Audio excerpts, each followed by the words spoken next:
Bonjour, mon nom est Louis. Dans cette vidéo, vous apprendrez comment travailler avec le bureau et la barre de tâches. Commençons par configurer les icônes du bureau pour travailler avec facilité. Cliquez avec le bouton droit de la souris sur le bureau et sélectionnez Personnaliser.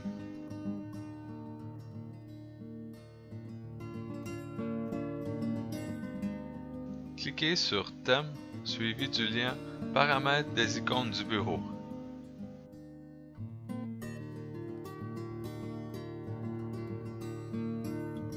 Vous obtiendrez une fenêtre vous permettant de mettre des icônes par défaut. Cochez toutes les icônes, cela facilitera la gestion de votre ordinateur et des futures vidéos sur Windows. L'icône ordinateur vous permet d'ouvrir l'explorateur de périphériques, ainsi appelé disque dur et lecteur. C'est dans l'explorateur, ce PC, que vous ferez la gestion des documents sur votre ordinateur et bien plus encore. L'icône Fichier de l'utilisateur ouvre votre section personnelle contenant tous vos documents et programmes sur l'ordinateur. L'icône Réseau sera utile pour configurer et voir les paramètres réseau. Comme Windows 10 a bien changé au niveau des interfaces de configuration, le panneau de configuration représente l'ancienne façon de paramétrer votre ordinateur. Nous utiliserons les deux méthodes, c'est-à-dire l'ancienne et la nouvelle interface de configuration. Cliquez sur Appliquer, ensuite OK pour confirmer les changements et copier les icônes sur le bureau. La première chose à faire quand on installe Windows, c'est de régler les paramètres graphiques. Windows peut être assez demandant au niveau de ses performances et de son apparence. Cliquez sur l'icône Ce PC avec le bouton droit de la souris suivi de l'option Propriétés. Cette fenêtre vous donne certaines informations dont la mémoire installée et les processeurs. Cliquez sur Paramètres système avancés pour configurer les performances de Windows. Cliquez sur le bouton Paramètres. Vous obtiendrez la fenêtre des options de performance. 4 options s'offrent à vous. Vous pouvez laisser Windows choisir pour la meilleure configuration ou ajuster afin d'obtenir la meilleure apparence ou les meilleures performances. La dernière option, c'est le paramètre personnalisé, vous configurerez comme vous le voulez. Essayons une version personnalisée. Dans cet exemple, j'y suis allé très drastiquement et je n'ai gardé que lisser les polices écran. Comme vous pouvez voir, le contenu de la page que nous déplaçons est vide. Cela a pour effet d'alléger la gestion du graphique, parce que Windows n'a pas à calculer le contenu de la fenêtre en déplacement, mais seulement le cadre. Vous pouvez aussi sélectionner la meilleure performance, mais dans notre cas, laissons Windows choisir, car de toute façon Windows possède 4 GB de mémoire et 4 cœurs à l'intérieur du processeur. Cliquez sur l'onglet Avancé pour faire une dernière configuration pour la gestion de la mémoire virtuelle. La mémoire virtuelle est une zone de stockage utilisée par le système d'exploitation Windows lorsque toute la mémoire vive est utilisée. Cliquez sur le bouton Modifier. Décochez l'option Gestion automatique du fichier d'échange pour les lecteurs. Sélectionnez le bouton Taille personnalisée afin de pouvoir entrer la taille initiale et maximale. Comme vous pouvez voir, la taille minimale autorisée est de 16 MB et celle recommandée est de 1407 MB. Afin de garder un espace adéquat, donc de le réserver sur le disque dur, entrez la taille minimale de 512 MB et la taille maximale de 2048 MB. Pour confirmer, cliquez sur le bouton Définir suivi du bouton OK.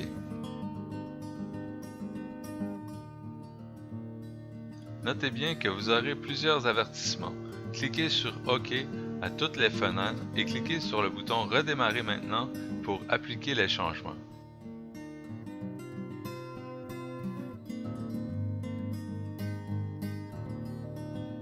La barre des tâches est un programme qui vous permet de faire la gestion des applications qui s'exécutent sur votre ordinateur. Dans ce cas, c'est la barre noire en bas de l'écran.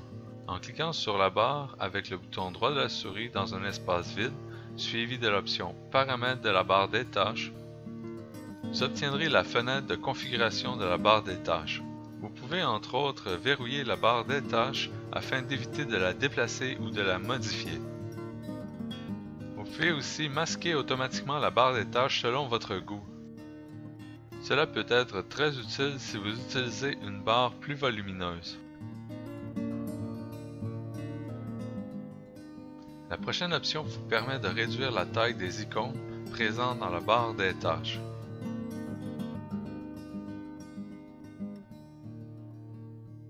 Dans cet exemple, je déverrouille la barre des tâches pour agrandir en hauteur afin d'avoir plus d'espace et entre autres pour avoir la date et l'heure affichées en totalité.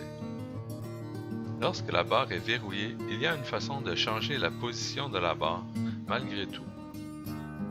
Il vous suffit d'utiliser le menu descendant et de sélectionner l'emplacement.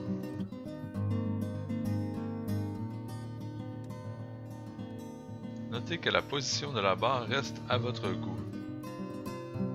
Il vous suffit d'utiliser le menu descendant et de sélectionner l'emplacement. Cliquez à nouveau sur le bureau avec le bouton droit de la souris suivi de l'option Personnaliser. La section de l'arrière-plan vous permet de changer l'image du bureau. Vous pouvez choisir une image, une couleur, pleine ou un diaporama. Une liste des images les plus récentes apparaît. Vous pouvez aussi cliquer sur le bouton Parcourir pour choisir une image.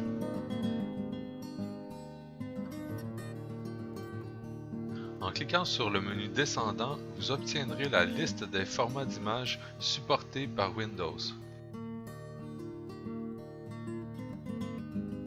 Le menu descendant, Choisir un ajustement, vous permet de configurer la méthode utilisée pour afficher les images.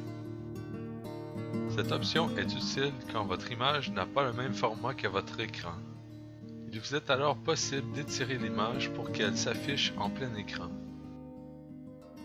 La section Couleurs vous permet de choisir la couleur de l'écran d'accueil.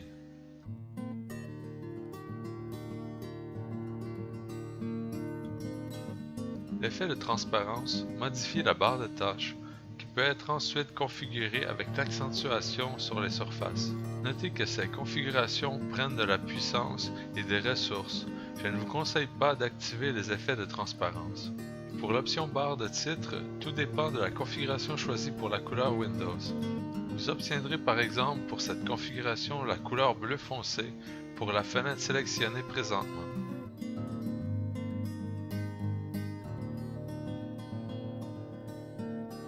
Comme la couleur claire avec exposition longue durée peuvent fatiguer les yeux, je vous recommande de prendre le mode foncé, ce qui prolongera votre temps de travail sans vous fatiguer les yeux.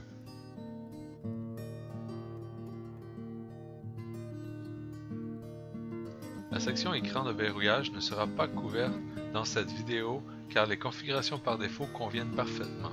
Notez que pour l'arrière-plan, vous pouvez utiliser l'option Windows Actualité, c'est-à-dire que Windows vous fait découvrir des images de photographes connus à travers le monde. Alors à vous de voir si vous préférez choisir vos propres images en cliquant sur Images ou Diaporama. La section Accueil configure le menu et la fenêtre qui apparaît quand vous cliquez sur le logo Microsoft en bas à gauche. Comme les configurations sont multiples, je vous recommande d'activer au moins Afficher la liste d'applis dans le menu Démarrer et Afficher les applications ajoutées récemment. Cliquez aussi le lien Personnaliser la liste pour sélectionner quelques boutons qui apparaîtront dans le menu Démarrer. Cette liste est facultative, mais c'est une autre façon d'utiliser Windows.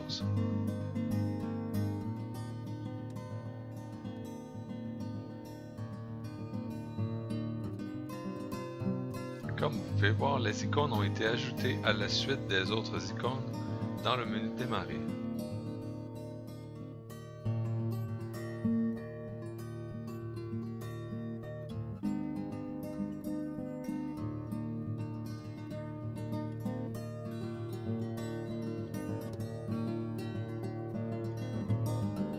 Ouvrons l'écran d'accueil et cliquons sur la lettre A pour avoir l'alphabet des programmes installés sur votre ordinateur.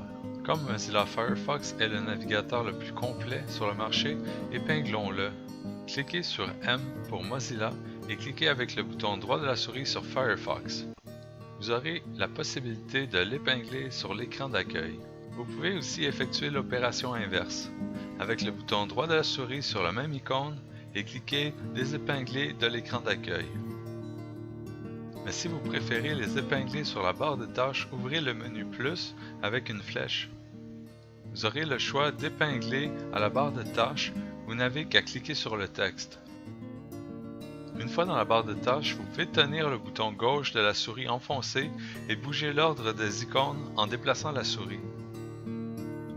Pour obtenir les propriétés du programme, cliquez sur l'icône avec le bouton droit de la souris 2 fois consécutives et sélectionnez Propriétés.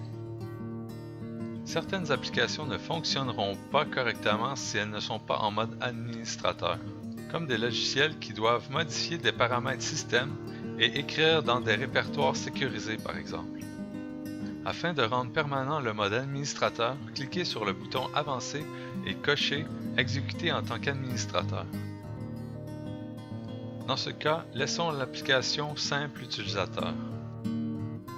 Notez que ce n'est pas toutes les applications qui fournissent un menu quand on appuie sur le bouton droit de la souris sur l'icône de la barre des tâches.